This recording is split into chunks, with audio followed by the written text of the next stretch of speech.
আসসালামু আলাইকুম। এখন শুনবেন সংবাদ শিরোনাম। জটিল সময় পার করছেন বিএনপি চেয়ারপারসন বেগম খালেদা জিয়া। বিদেশ নেয়ার বিষয়ে সিদ্ধান্ত হয়নি এখনো। রোগ মুক্তি কামনায় মসজিদ, মন্দির, গির্জায় প্রার্থনা। গণতন্ত্রে উত্তরণের সময় খালেদা জিয়া এক অনিবার্য নাম বলছেন বিশ্লেষকরা। তারেক রহমান ফিরতে চাইলে একদিনে ইস্যু হবে ট্রাভেল পাস।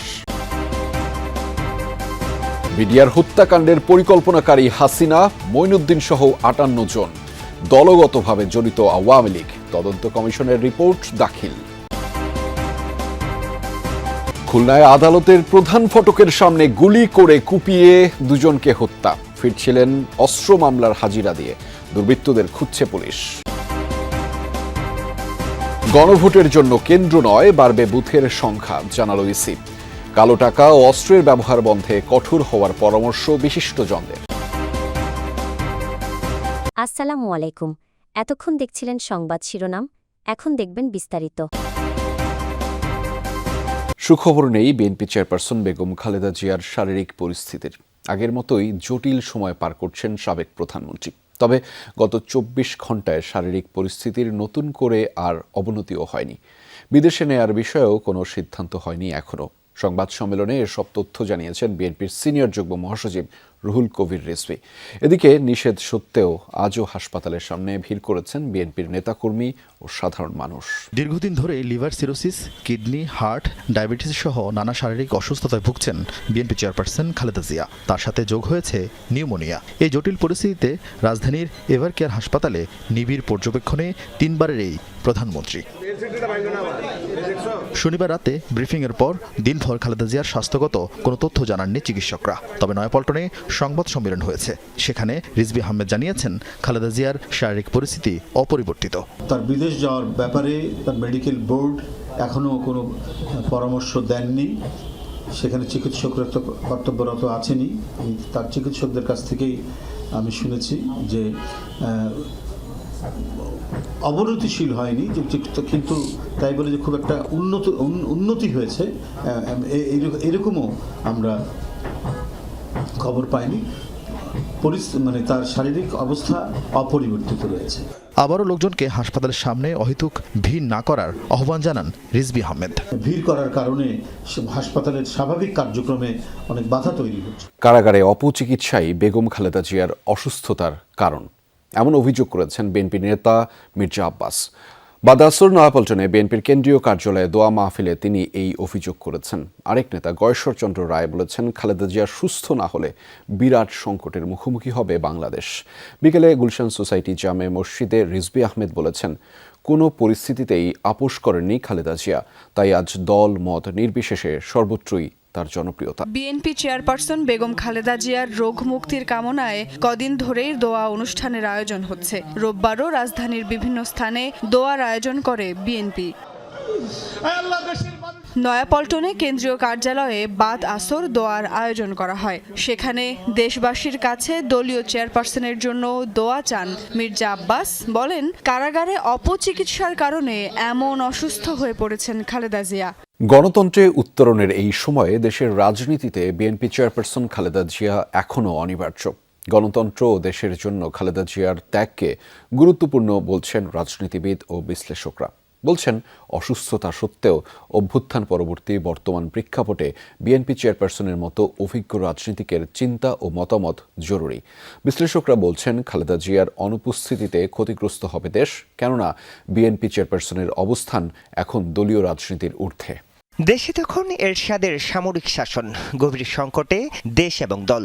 ঘোর অনীহা সত্ত্বেও প্রথমে কর্মী, পরে দলের হাল ধরতে রাজনীতির মাঠে নামতে হয় খালেদা জিয়াকে। সেই শুরু দীর্ঘ 4 দশকের রাজনীতির পথ চলা। অল্প দিনেই এরশাদ বিরোধী আন্দোলনের নেতৃত্ব দিয়ে দেশ জুড়ে পরিচিত হয়ে ওঠেন আপোষহীন নেত্রী হিসেবে। গণতন্ত্র, স্বাধীনতা, সার্বভৌমত্বের প্রশ্নে খালেদা জিয়ার প্রতিশ্রুতিকে অগ্রগণ্য স্মরণ করেন রাজনীতির সংশ্লিষ্টরা। খালেদা জিয়ার দীর্ঘ পথ চলায় রাজনীতি থেকে তাকে মাইনাসের চেষ্টাও হয়েছিল, কিন্তু তুমুল জনপ্রিয়তার কারণে সে চেষ্টা সফল হয়নি। বিএনপি চেয়ারপারসনের অনুপস্থিতিতে বর্তমান বাস্তবতায় দেশ আবারও সংকটে পড়ার ঝুঁকিতে বলে মনে করেন বিশ্লেষকরা বলছেন অসুস্থতা কিংবা রাজনীতির মাঠে অনুপস্থিতি সত্ত্বেও খালেদা জিয়া এখনও বিএনপির লাখ লাখ কর্মীর অনুপ্রেরণা। পলাতক প্রধানমন্ত্রী শেখ হাসিনা, সাবেক সেনাপ্রধান মঈন ইউ আহমেদ সহ ৫৮ জনের পরিকল্পনায় সংঘটিত হয়েছে বহুল আলোচিত বিডিআর হত্যাকাণ্ড।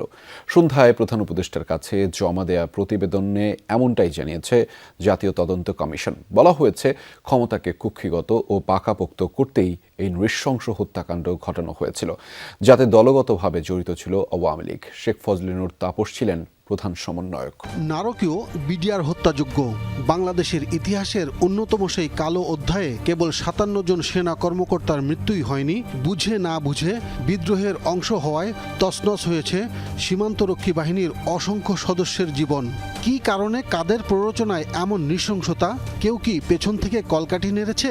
এমন অসংখ্য প্রশ্ন ছিল জনমনে।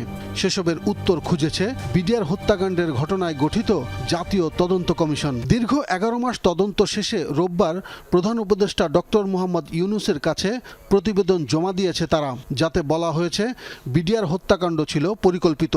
আর এতে তৎকালীন প্রধানমন্ত্রী শেখ হাসিনার গ্রিন সিগন্যাল ছিল উল্লেখ করে বলা হয়েছে তৎকালীন সেনাপ্রধানেরও যেমন দায় আছে, তেমনি পুলিশ, র্যাব এবং গোয়েন্দা সংস্থাগুলোও চরম ব্যর্থতার পরিচয় দিয়েছে। র্যাবের সদস্যরা ছিলেন, সজ্জিত ছিলেন, তারা ইন্টারভিউ করেনি এবং তারা বলছে, তাদের কমান্ডার আমাদেরকে বলেছে, এবং এটা আমরা ইনভেস্টিগেশন করেছি যে ওই সময় এডিজি ছিলেন কর্নেল রেজা নূর, বর্তমানে মেজর জেনারেল কর্নেল রেজা নূর, রিটায়ার্ড।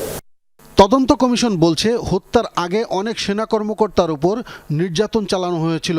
পুরো ঘটনায় দলগতভাবে জড়িত ছিল তৎকালীন ক্ষমতাসীন আওয়ামী লীগ, যার প্রধান সমন্বয়কের ভূমিকা পালন করেছিলেন শেখ হাসিনার ভাতিজা ও তৎকালীন সংসদ সদস্য শেখ ফজলে নূর তাপস।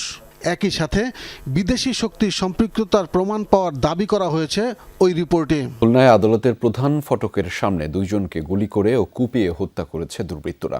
দুপুর ১:১২টার দিকে এই ঘটনা ঘটে। নিহত ২ জন হলেন খুলনা নগরের নতুন বাজার এলাকার হাসিব হাওলাদার ও বাগমারা এলাকার ফজলে রাব্বি রাজন। তারা একটি অস্ত্র মামলায় হাজিরা দিতে আদালতে এসেছিলেন। মামলার হাজিরা দিতে আদালত ফটকের সামনে মোটরসাইকেল রেখে চা খেতে দাঁড়িয়েছিলেন হাসিব ও রাজন। এ সময় ৪ থেকে ৫ জন দুর্বৃত্ত তাদের লক্ষ্য করে গুলি ছোড়ে। গুলিবিদ্ধ হয়ে মাটিতে লুটিয়ে পড়েন হাসিব, রাজন। এরপর মৃত্যু নিশ্চিত করতে চাপাতি দিয়ে এলোপাতাড়ি কুপিয়ে পালিয়ে যায় দুর্বৃত্তরা। আশঙ্কাজনক অবস্থায় দুজনকে খুলনা মেডিকেলে নেওয়া হলে চিকিৎসকরা মৃত ঘোষণা করেন। পুলিশ বলছে নিহত ২ জন খুলনার একটি সশস্ত্র সন্ত্রাসী গ্রুপের সদস্য। গত ২৮ মার্চ রাতে ৪টি অস্ত্রসহ ১০ জনকে গ্রেফতার করে সোনাডাঙ্গা থানা পুলিশ।